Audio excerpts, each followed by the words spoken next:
So I went to the thrift store yesterday. I went to this Goodwill that is kind of in a wealthy part of North Carolina, and I got a bunch of books. I got 6 books, and this was all less than $8, which is pretty amazing.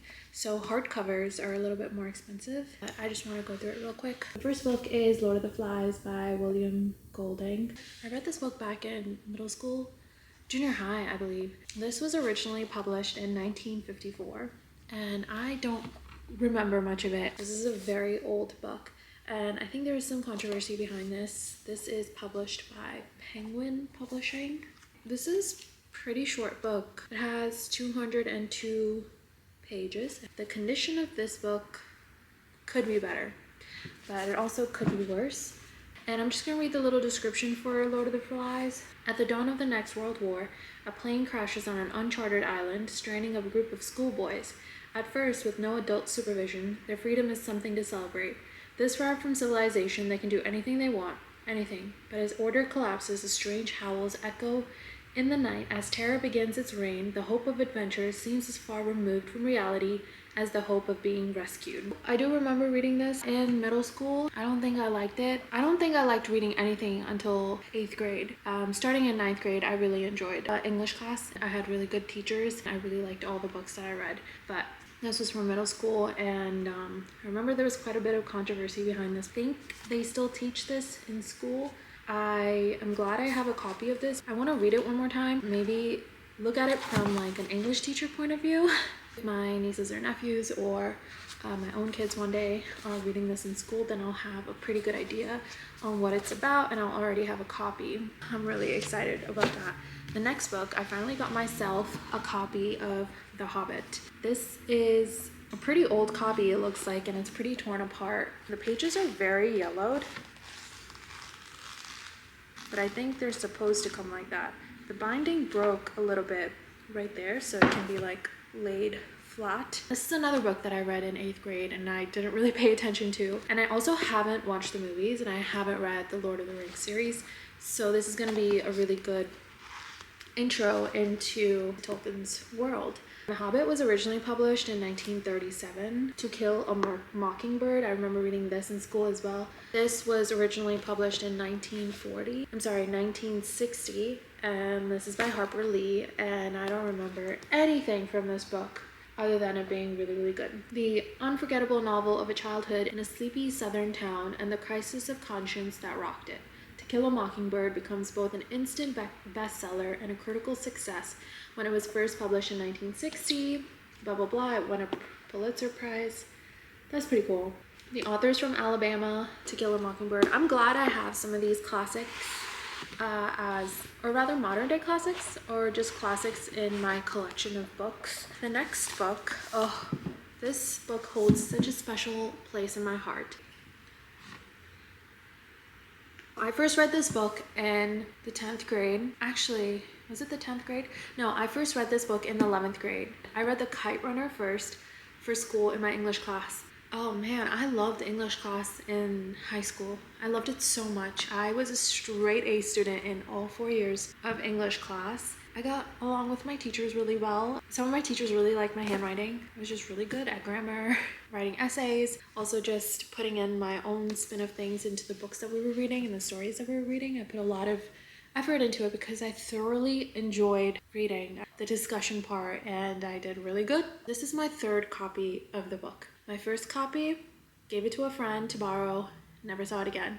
Second copy, same story, gave it to a friend to borrow, never saw it again. I didn't really want to ask for it back, I just wanted another copy, so I got another copy. This is a hardcover.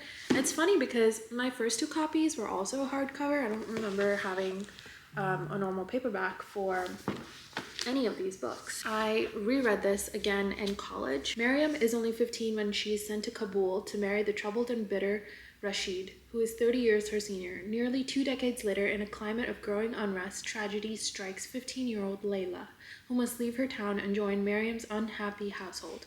Layla and Miriam are to find consolation in each other, their friendship to grow as deep as the bond between sisters, as strong as the ties between mother and daughter. With the passing of time comes Taliban's rule. The streets of Kabul loud with the sound of gunfire and bombs. Life, a desperate struggle against starvation, brutality, fear, and women's endurance, tested beyond their worst imaginings. Yet love can move people to act in unexpected ways, lead them to overcome the most daunting obstacles with a startling heroism.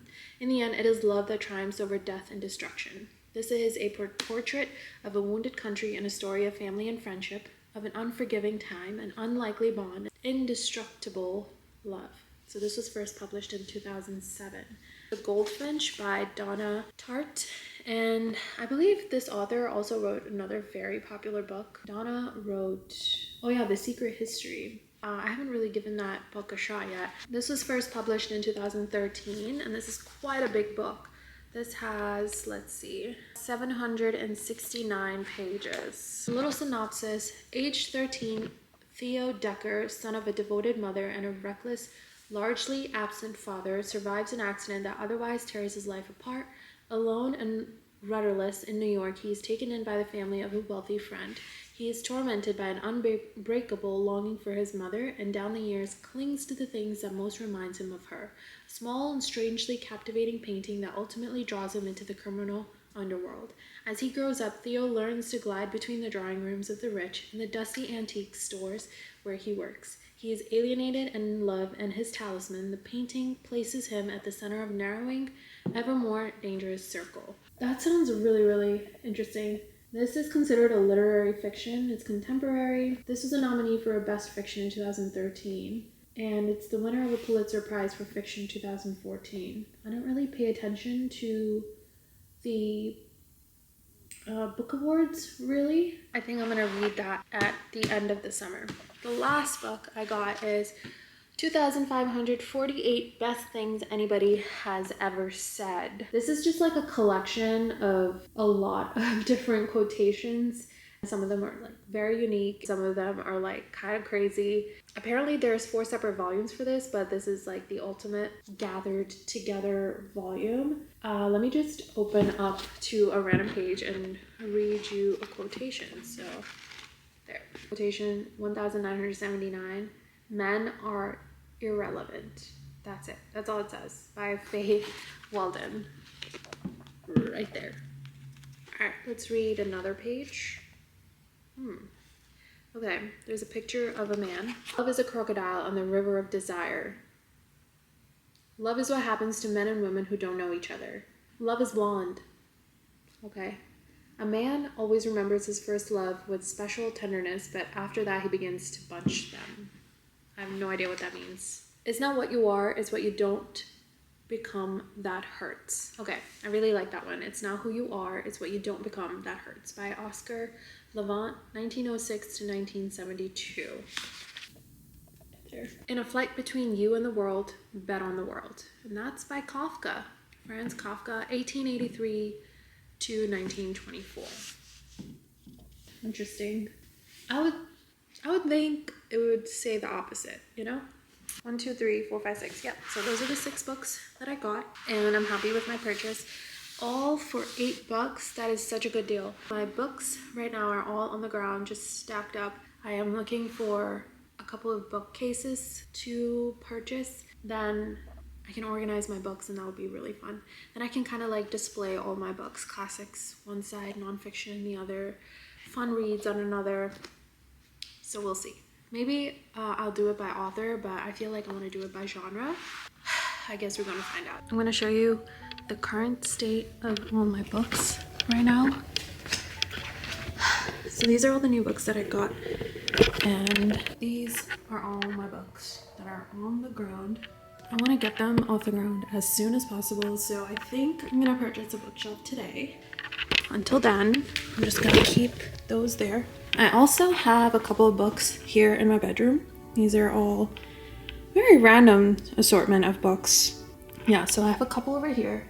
There's also a couple by my windowsill over there. And also there's a couple downstairs. They're kind of all over the place right now, and I don't know if I like that or not. I think I do want just like a consolidated, but at least they're all in like one home. Well, there's a couple on my desk as well. So I have Can't Hurt Me and The Art of Gathering by Priya Parker. It's a little halfway through the month, I haven't done a single reading journal entry for this month, and that's mostly because I haven't been able to finish my previous month. So I only have like 3 more books to do my reading journal from in the last month. So I have The Summer Will Be Different, Powerful, and Powerless. And I know I'm gonna read Reckless in some time. So I don't know if I want to have like a separate reading category or a separate reading page dedicated only to Reckless, or if I want to save Powerful and Powerless until I read Reckless and then just kind of combine it, you know? I think I'm just gonna do This Summer Will Be Different, and then I'll save Powerless and Powerful for after I read Reckless. So after I finish This Summer Will Be Different, I actually started This Summer Will Be Different, surprisingly, and I forgot about it. I drew like a lighthouse right here. I think that's what I drew the lighthouse for. I think the lighthouse actually makes a little bit more sense to talking at night, and I drew a lighthouse for that as well. But yeah, I drew a lighthouse for This Summer Will Be Different, and I'm not sure why. I'm just gonna tape it here, and then I'm just gonna write my thoughts in the book. I have a little bit of work to do, so I'm not gonna do this right now, but maybe in the evenings. I'm back downstairs, so I'll show you the couple of other books I have just laying around. This is it. So I have like a whole bunch of nonfiction books for the most part, a couple of self-help books, a couple of informational books, and a couple of memoirs. And then I have a whole bunch of books over here as well. I have books on India, world religions, and then a couple of Hindu mythologies like the Ramayana, Bhagavad Gita. I think I might keep these here for now. Maybe these I'm gonna move. After I get my bookshelves, I'm gonna move these. The state of my office/loft area really is stressing me out. So currently all my books are on the floor. All of them. I have some cork boards, some handbags, a chair, a treadmill, F1 driving. This is the state of my desk.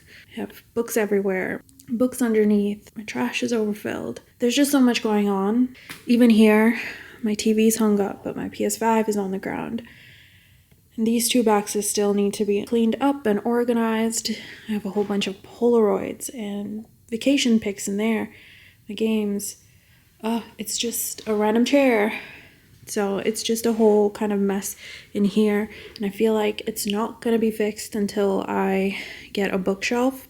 So I'm thinking either getting like a tall bookshelf right here, or small ones, or one tall one and one small one. So the tall one will have like all my books and a couple of tchotchkes, and then the small one I want to put like all my extra books, journals, stickers, and all that stuff. So I need to look for one, and then I can empty out under my desk as well. Maybe put something else under there. Yeah, that is the state. I need to organize so bad. Yep. I ordered my bookcase. Literally the same day as I was complaining about all my books being on the floor, I ordered my bookcase, and I got the Billy bookcase, the tall one, and I think it's like oak tree brown or something like that, and I'm gonna keep that one in my office. It'll be good. I'm so happy. I'm about to build my bookcase. Pushed all my books to the side, and I think I'm gonna put it right here. This is how tall it's gonna be, which is pretty tall. It's like maybe 5 inches taller than me, and I'm gonna put it right there, right in the middle.